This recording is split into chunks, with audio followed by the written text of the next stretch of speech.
স্ত্রীকে কিভাবে আদর করবেন। 1 নম্বর, বাসায় এসে খোঁজ খবর নেবেন। আর 2 নম্বর হচ্ছে নাকে নাক মেলাবেন। 3 নম্বর হচ্ছে একই বিছানায় ঘুমাবেন। 4 নম্বর হচ্ছে স্ত্রীকে নিজের হাতে খাইয়ে দিবেন। 5 নম্বর হচ্ছে জড়িয়ে ধরবেন কিছুক্ষণের জন্য। 6 নম্বর হচ্ছে সবসময় উপহার আনবেন। 7 নম্বর হচ্ছে বাইরে নিয়ে ফুচকা খাওয়াবেন, যত পাবেন সময় দিবেন। 8 নম্বর হচ্ছে কপালে চুমু খাবেন। মেয়েদের আর কারো কাছে টাকা চাইতে হবে না। জিরো ইনভেস্টে ঘরে বসে টাকা আয়ের সেরা 5টি উপায়। তো নতুন দিনে নতুন আরেকটি ভ্লগ ভিডিও নিয়ে হাজির আমি আপনাদের মাঝে সাফানা, ভারতের ছোট্ট একটা গ্রাম শীতলকুচি জেলা থেকে বলছি। তো welcome back to my channel. আসসালামু আলাইকুম। তোমরা সবাই কেমন আছো? আমি আশা করি তোমরা সকলেই ভালো আছো। আলহামদুলিল্লাহ আমিও ভালো আছি আর আমার পরিবার পরিজনদের নিয়ে আলহামদুলিল্লাহ আমি ভালো আছি। আর আমার প্রাণপ্রিয় কলিজা আপু ভাইয়েরা, তোমরা সবাই কেমন আছো? আমি আশা করি তোমরা সকলেই ভালো আছো। তো দেখতেই পাচ্ছেন ব্লগটা আমি সন্ধ্যা থেকেই শুরু করে দিলাম। তো চলো ব্লগটা দেখতেই থাকো, আশা করি খুবই ভালোই লাগবে। আর আমার ব্লগের কোনো না কোনো অংশে ভালো লাগলে সাবস্ক্রাইব করে পাশে থাকবেন। আর আমার ব্লগ কিন্তু প্রতিদিন বিকাল 4টায় আসে। তো চলো ব্লগটা দেখতেই থাকো, আশা করি খুবই ভালোই লাগবে। মেয়েদের আর কারো কাছে টাকা চাইতে হবে না। জিরো ইনভেস্টে ঘরে বসে টাকা আয়ের সেরা 5টি উপায়। তো চলো ব্লগটা দেখতেই থাকো, আশা করি খুবই ভালোই লাগবে। আমি যেহেতু গ্রামের মেয়ে, তো টাকা কিভাবে ইনকাম হয়, কিভাবে করব, কিভাবে সঞ্চয় করব, সেই বিষয় নিয়ে তোমাদের কাছে আমি সবসময়ই আলোচনা করি। আমার প্রত্যেকটা ব্লগে কিন্তু এরকম কিছু কথা আমি তুলে ধরি। আমি জানি না তোমাদের কীরকম লাগে। তো জিরো ইনভেস্টে 5টি ব্যবসার নাম বলছি তোমাদের কাছে, টাকা আয়ের 5টি নাম। 1 নম্বর হচ্ছে তোমরা হাঁস মুরগি কবুতর পালন পোষণ করে ডিম বিক্রি করে বা মোরগ কবুতরের বাচ্চা বিক্রি করেও টাকা ইনকাম করে সঞ্চয় করতে পারবেন। 2 নম্বর হচ্ছে টিউশনি করিও তোমরা টাকা ইনকাম করতে পারবে সংসারের কাজ সামাল দিয়ে। আর 3 নম্বর হচ্ছে আচারের ব্যবসা করে অনেক লাভবান হতে পারবে, অনেক টাকা ইনকাম করে সঞ্চয় করতে পারবেন। আর 4 নম্বর হচ্ছে মশলার ব্যবসা করেও তুমি টাকা ইনকাম করতে পারো। আর কি বলবো তোমাদের কাছে, সেটাই আমি তোমাদের কাছে শেয়ার করি। তো ঘুম পাচ্ছে, কি বলতেছে কি বলে ফেললাম। তো যাই হোক, ব্লগটা আমি রাত 11টার সময় এডিট করতেছি, তো সেই জন্য একটু চোখগুলো লেগে গেছে, উল্টো পাল্টা কথা বলতেছি। তো যাই হোক, একটু অ্যাডজাস্ট করে নাও। আর 5 নম্বর হচ্ছে ওই বাজারে যে খাওয়া জিনিসগুলো, নিমকি, গজা, কত ধরনের জিনিস বাড়ে, চানাচুর, ওইগুলো বাড়িতে আর কি বানিয়ে বিক্রি করতে পারো। এইগুলো হচ্ছে জিরো ইনভেস্ট, এখানে কোনো ইনভেস্ট করতে হবে না। জিরো ইনভেস্টে তোমরা খুব সুন্দরভাবে ইনকাম করতে পারো। তো যাই হোক, টাকাগুলো আমি এভাবে মানে এলোমেলো করে রাখি, পরে যখন সময় পাই অবসর সময়ে তখনগুলো কিন্তু আমি টাকাগুলো বসে এইভাবে গুনি। কারণ দেখুন, আমার যেহেতু ব্যবসা আছে, 10 টাকা 20 টাকা 100 টাকা 50 টাকা ওইগুলো কিন্তু সব সময় থাকে। তো সেইগুলো টাকা এলোমেলো হয়ে থাকে, ওইগুলো গুছিয়ে যখন সময় পাই তখন আর কি সুন্দরভাবে গুছিয়ে নেই। 200 টাকা আলাদা, 100 টাকা আলাদা, 300 টাকা আলাদা, এরকম করে রাখি। তো আজকে মাটির ব্যাংকে আমি 200 টাকা সঞ্চয় করব। বড় মাটির ব্যাংকটাতে সঞ্চয় করব না, এই কারণে কয়েন নেই। 10 টাকা 5 টাকা কয়েন লাগে, কয়েনগুলো আমার কাছে থাকে না, হুটহাট করে শেষ হয়ে যায়। তো টাকা এমনই জিনিস, মানে ঘরে বসে থেকে তোমরা কিন্তু এভাবে ইনকাম করতে পারবে। টাকা একটা এমনই জিনিস, টাকা না থাকলে মানে কোথাও তোমাদের দাম নাই। সেই জন্য আমাদের বেঁচে থাকতে গেলে অন্যতম টাকার গুরুত্ব দিতে হবে। টাকার গুরুত্ব দিতে না পারলে কোনো কিছুই করা সম্ভব না। তো যাই হোক, এখানে আছে 7,000 টাকা। তো আমার এই ব্যবসার ক্ষেত্রে ওই 5-7 হাজার আমাকে সবসময় লাগে ব্যবসার ক্ষেত্রে। তো যাই হোক, এইভাবে গুনে গুনে রাখলে সুবিধা হয়। 200গুলো আলাদা, 100 টাকাগুলো আলাদা, 50 টাকাগুলো আলাদা, 20 টাকাগুলো আলাদা। এই যে দেখতে পাচ্ছেন ফাইলটা, এই ফাইলটা কালকে আমি এক জায়গায় ছেড়ে এসেছি।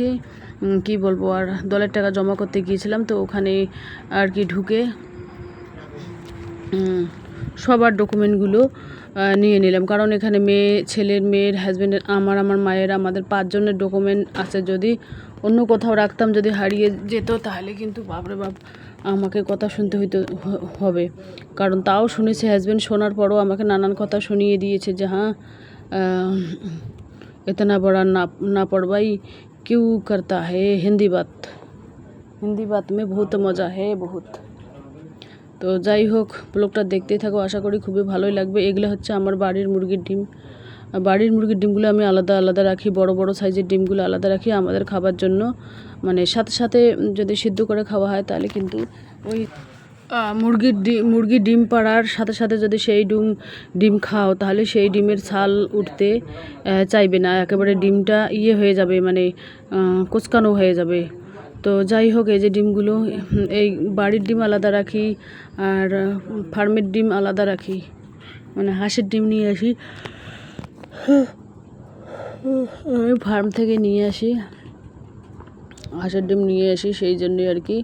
তো যাই হোক, চলো ব্লগটা দেখতেই থাকো, আশা করি খুবই ভালোই লাগবে। আমার ব্লগের মধ্যে কোনো না কোনো অংশে ভালো লাগলে সাবস্ক্রাইব করে পাশে থাকবেন। এই যে দেখুন, ডিমগুলো আমি এভাবে রেখে দিয়েছি, মানে বড় ছোট মাঝারি এইগুলো আজকে নিয়ে যাবে, সেই জন্য পনিরের মধ্যে বেঁধে রেখে দিয়েছি। এখানে এক পাতা, ওখানে এক পাতা। আমার কিন্তু ডিম বাড়ি থেকে এসে নিয়ে যায়, এরকম একটা প্রচার হয়েছে। তো যাই হোক, তোমরাও চাইলে আমার মতো করে কারো কাছে তোমাদের কাছে টাকা চাইতে হবে না। দেখুন, মানুষের কাছে তো চাবই না, নিজের আত্মীয় স্বজনের কাছে যদি টাকা চাই, যদি মুখের উপর না বলে দেয়, তখন কিন্তু মনটা খুব খারাপ হয়ে যায়। সেই জন্য আমি চাই যে আমাদের যতটুকুই আছে ততটুকুর মধ্যে সংসারটাকে পরিচালনা করতে হবে, তারপরেরটা পরে দেখা যাবে। তো এই যে দেখতে পাচ্ছেন, ডিমগুলো আলাদা আলাদাভাবে রাখতেছি, কারণ যাতে ঘোলমিল না হয়, এই ডিমের জায়গায় ও ডিম আর কি মিশে না যায়। কারণ আগাপাচা থাকে তো, 4 দিন 3 দিন এরকম আগাপাচা থাকে, সেই জন্যে আর কি। তো চলো ব্লগটা দেখতেই থাকো, আশা করি খুবই ভালোই লাগবে।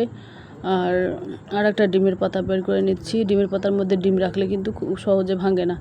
যদি ইঁদুরের উৎপাত কম থাকে তাহলে কিন্তু মানে কি বলবো আর।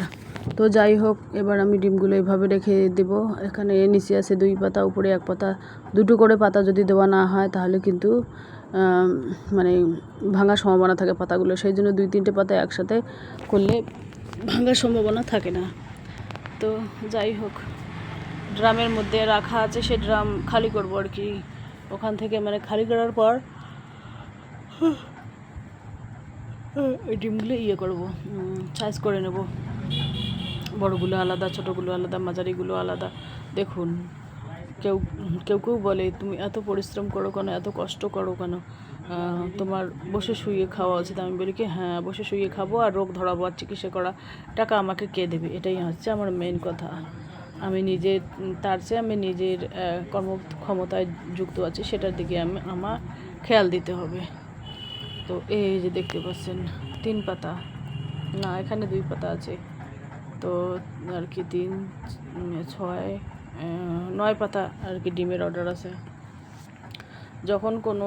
যখন বেশি হয় তখন কিন্তু দিয়ে আসতে হয়, যখন কম হয় তখন দিয়ে আসতে হয় না। তো এই যে দেখতে পাচ্ছেন, ওই যে কি যেন মাটির ব্যাংকটার সামনে একটা গর্ত হয়েছে, ওখানে কিন্তু করে দেওয়া আছে, একেবারে কি যেন সিমেন্ট দিয়ে ভালো করে সুন্দরভাবে রাখা আছে। তো ফাইলটা নিয়ে এসেছি। এই যে দেখুন ডিম, আর এই যে দেখুন, তো এই যে দেখুন কাপড় চোপড়গুলো এইভাবে আমি লাল রেকের মধ্যে গুছিয়ে রেখে দিয়েছি। আর আউলে ঝাউলের কোনো প্রশ্নই ওঠে না। যখন ছেলের আব্বার রেকের মধ্যে থাকতো, 1000বার খুলতো, করতো, তাহলে আলমারির যে কোনো একটা মানে কী বলবো। তো চলো, এই যে দেখুন মায়ের বাসায় চলে আসলাম। এটা হচ্ছে সন্ধ্যার আগ মুহূর্ত। তো আমাকে দেখে ভয় পাচ্ছে হাঁসেরা। এই যে দেখুন আমার মায়ের বাসার পরিবেশ জাস্ট শান্তি, অসাধারণ পরিবেশ। এটা হচ্ছে পুকুর, আর পুকুরে কিন্তু ওরা প্রত্যেক বছরেই মাছ ছাড়ে, প্রত্যেক বছরে, একটা বছর না, প্রত্যেক বছরই আর কি পুকুরে। এই যে দেখতে পাচ্ছেন, আমি চলে আসলাম হাঁসের ডিম নেবার জন্যই চলে আসলাম।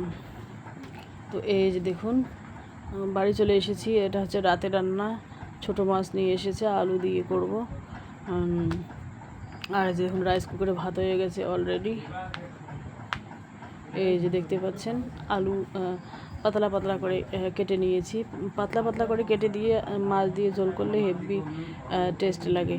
আর এইগুলো মাছ যত কড়কড় করে ভাজা করবে তত কিন্তু টেস্টি হবে। তো চলো আজকের ব্লগ এ পর্যন্তই। ততক্ষণ তোমরা সবাই সুস্থ থাকো, সাবধানে থাকো। টাটা, আল্লাহ হাফেজ। প্রথমে একবার কড়কড় করে ভেজে নিয়েছি, তারপরে মানে যেভাবে বানা লাগে সবজি সেইভাবে আর কি মাখা মাখা করবো, ঝোল করব না। মেয়ের আবার ঝোল পছন্দ, আমারও ঝোল পছন্দ। তো চলো ব্লগটা দেখতেই থাকো। টাটা, আল্লাহ হাফেজ।